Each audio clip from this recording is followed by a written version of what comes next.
Alright guys, HyDra here, and I hope you're doing well and enjoying your day. So far, 1 day away from the start of Major 1 in Dallas, and Los Angeles Thieves will play Ravens again in the very first round of the tournament. But lots of talk about their last couple of weeks of matches. Nadeshot discussing the smiling drama after that round 11 defeat to Ravens, saying he doesn't really like it, but he's going to let the team off for now. But BenJ goes one step further and says the egos on that team are out of control, and they're setting themselves up for failure this weekend. What's going to happen when we get to land? Very much through to your thoughts in the comments. Hit the like button if you enjoy. Subscribe if you're new. As always, those travelling out to the event here, I hope you all got here safely. It was a tricky couple of days for sure. I mean, if this event was last weekend, I don't even know if it would have been able to happen because, like, this state is not built for this weather. Now, I got in safely yesterday. It was, for me, it was actually kind of, like, all right, just about. But I know for a lot, like, I was lucky I flew in Tuesday.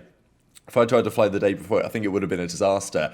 Major 1 flight updates for the Bush Boys. Trying to fly in on that Monday, they had tons of flights getting cancelled. So as a result, they pushed back this pre-land tournament, which is happening today. And, well, we'll see how that gets on. Exceed says, try getting American Airlines to transfer me to a United flight that's a red-eye. The lady said we can't do it. So, anyway, basically, a lot of the players, challengers or pro players, have had a particularly tricky time getting out to this event, and I'm not really sure what it's going to be this weekend because every night it's getting down to like freezing temperature. There's still, like, I can see out the window, there's still snow, plenty of snow on the ground. It's super like slushy out there, and it's probably going to be like that the whole weekends. The roads are not exactly ideal, and yeah, I don't know. The event will be fine, but it's definitely going to be a little bit tricky out there getting around in this city at the moment. And as I say, every night, because it's going to get particularly cold, I think it's probably going to freeze over. There's going to be ice out there. It's going to be tricky almost every day. I think it's going to get better every day. It should anyway, but yeah, we'll see how it gets on. So Jersey Jerry, so the Bush Boys, of course, they got delayed. I think that Jerry got there very late last night, and here are some of the Bush guys set up at their hex quarters for this kind of boot camp that they're going to be running today, getting ready, of course, for the challenges. Their first games are on Friday rather than Thursday. For the pros, of course, everything gets underway officially tomorrow. So, yeah, there were some pictures here. The Bush Boys did finally make it, and they're out of their hex quarters getting ready for this tournament coming up in a few hours' time, I think, today. So, excited to see how that one gets on. Might try and stop by if there's time. There was also a bit of drama about these tickets. Now, you guys might remember this. I think it was even a talking point about that Birmingham event, that if you buy a Challengers Pass, you traditionally get access to at least general admission for all of the people on the Challengers team. Now, that makes sense on paper, right? Because it's like, well, if I'm competing in the tournament in Challengers, then it makes sense I get access to actually go and watch the main event as well. But it turned out that people were kind of abusing this because it effectively, I'm not sure if it was for this event initially, but there was certainly talk, maybe it was, that you could buy a Challengers Pass cheaper than you could buy like 5 general admission tickets. So people were just buying all the Challengers Passes with no intention to play, because it was cheaper to get 5 general admission tickets that way than it was to buy them all separately for 5 individuals. So as a result of that, they've changed some of the pricing and exactly what the Challengers Pass gives you, which makes it more maybe in line from a financial perspective with some of the other products that you can get here. But it has caused a bit of drama because this is relatively unusual, and because effectively the general admission ticket access that you get with the Challengers Pass is only for Thursday. And as he says, you know, we're flying through a winter storm. I feel like this is messed up and all this to not know until today. I think, to be honest, it was there. You just had to read. Maybe it changed, but people were pointing out here that Challengers Team Pass says it includes 4 player passes and 1 coach pass to play in the Challengers tournament, with Thursday GA access to CDL Major 1. Now, I think, to be fair, there may have been some discrepancy because it seems that like on this one, it will say 1 entry per day, which kind of implies that you get a ticket every single day. So maybe there's a little bit of controversy about that. But yeah, I suppose it is what it is.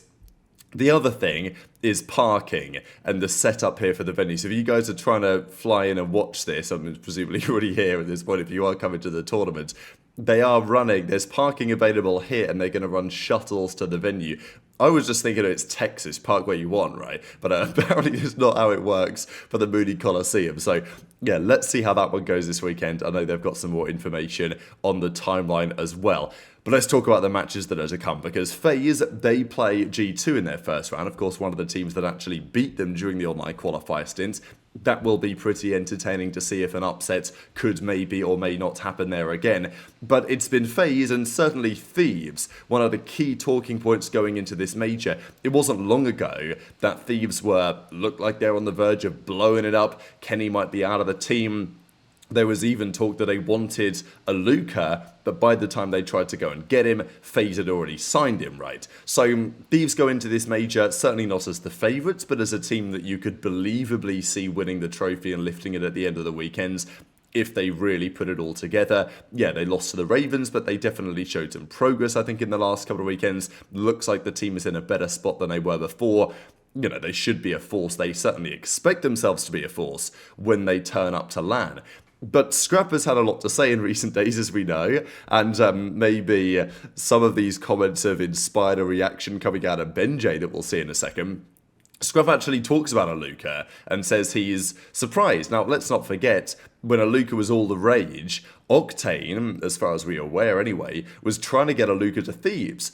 He had a couple of conversations, it never happens, and the argument at the time was that Scrap wasn't so convinced. And look, maybe there's a justification here. Alluka played one cup, really. I mean, look, he had that phenomenal cup, and then he was signed immediately because of that. Now, to be fair, he won the cup again the other day, so it's not like he's massively fallen off. There is also the point about the visa situation, that being somewhat tricky. So, look, it's not like he was necessarily the perfect candidate for every team, but everyone's trying to find the next Mercules, right? So Scrap makes his point pretty clear on that.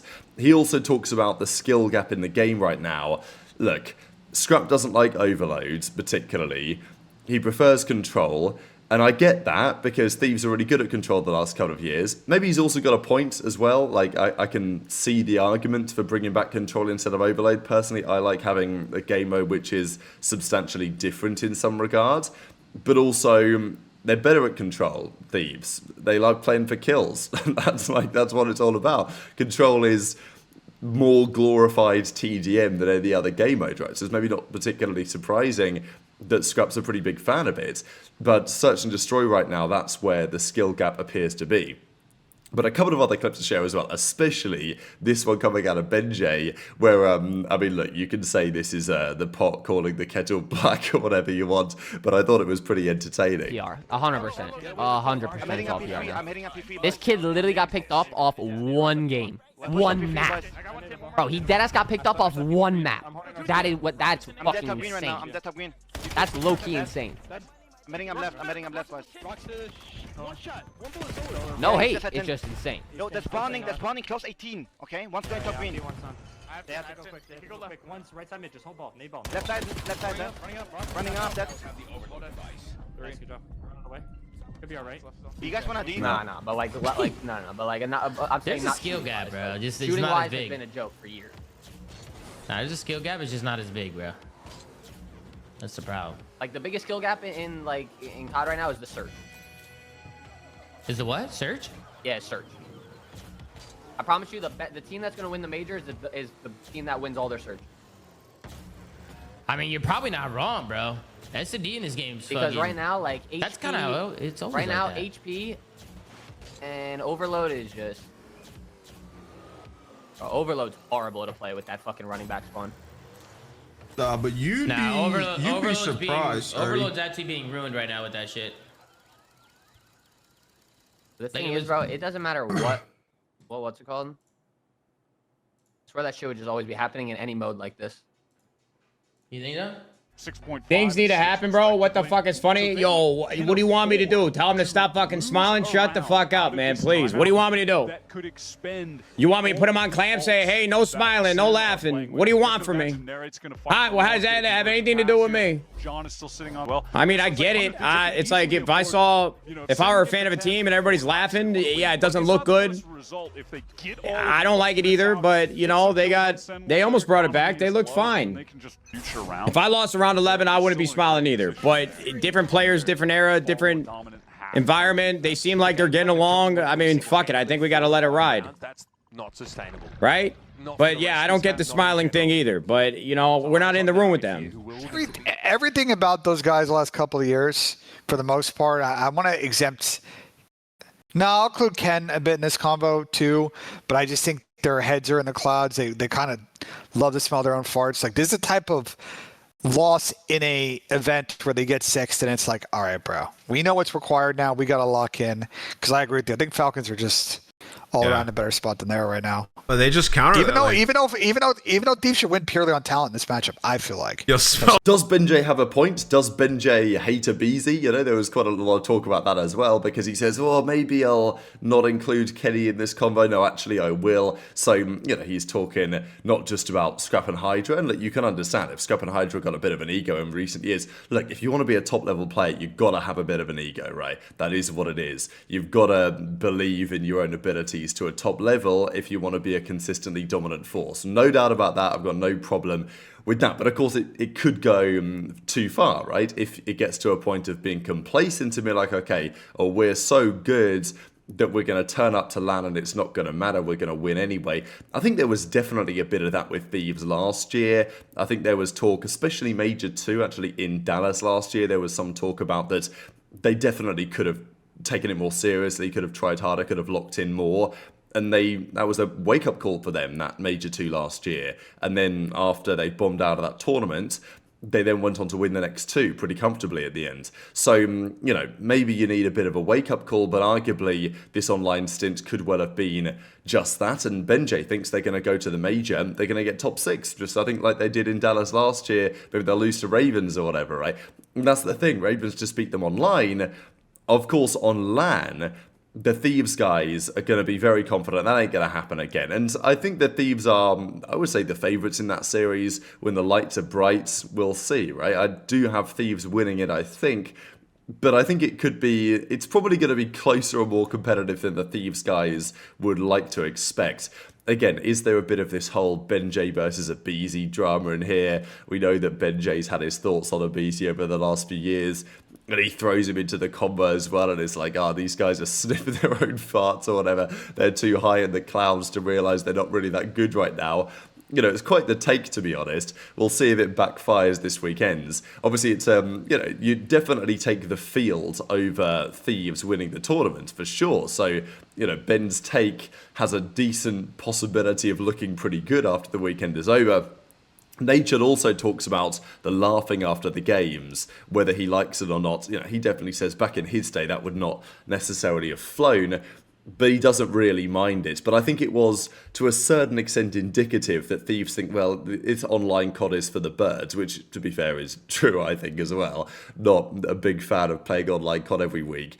But still, it is relevant, and it is pretty aligned with what should happen on LAN. Because if Ravens play at that pace, and with that trading on LAN, they're still going to be a serious force, right? So, yeah, I think maybe shows that Thieves weren't too bothered about that, and understandably, but if you're not going to be too bothered about that online loss, you've got to make sure you deliver on LAN when it matters. So, yeah, this is the bracket if you guys are unfamiliar. The first game is Gentlemates Koi tomorrow, then it's Ravens Thieves, I think, then it's Falcons OpTic, and then FaZe G2 rounding out the day. That's the schedule, and yeah, hope you all have a great time if you're at the Major. If you're watching from home, hopefully we can put on a pretty good show here in Dallas, because it should be a pretty fantastic tournament on paper. Who knows who's going to win this one, as long as everything goes to plan. So very much interested in your thoughts in the comments. Hit the like button if you enjoyed. Subscribe if you're new. This is the challenges schedule, kind of Friday, Saturday, Sunday, by the way. Just thought I'd point it out. Take care of yourselves, and I'll see you next time.